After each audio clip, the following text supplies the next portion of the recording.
Hello everyone, welcome to my channel Chemical Engineering Education. Today I am going to discuss about Python basic for engineering. Here I will talk about print and comment basic. Let's look at our first code example line by line. Line 1, we start with a hash symbol followed by text. This is a comment.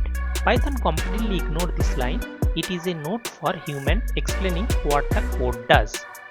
Line 2, here's our first print statement. We write print followed by parenthesis containing our message in quotes. When you run this, hello world appears on the screen. Line 3, another print statement with a longer message. Notice how we put the entire message in quotes. This tells Python it is a text, not a comment. Line 4, another comment line. See how comments can be full sentence explaining what's happening in the code below. Line 5, this print statement shows something interesting. We have 3 separate items inside the parenthesis separated by commas. Python will display learning is fun with spaces automatically added between the words.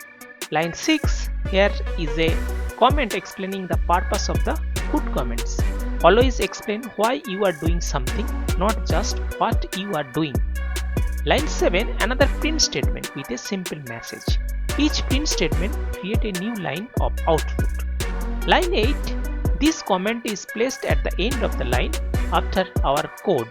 Both style work, comments on their own line or at the end of the code line. Line 9, our final print statement demonstrates multiple words separated by commas again. Python treats each comma separate item as a separate piece to display. Line 10, our last comment, reminds us why comments matter. They help future you and other programmers understand your thinking. Run this code now. You can run. You will see 4 lines of output while the comments line remain invisible. That's it. Thank you.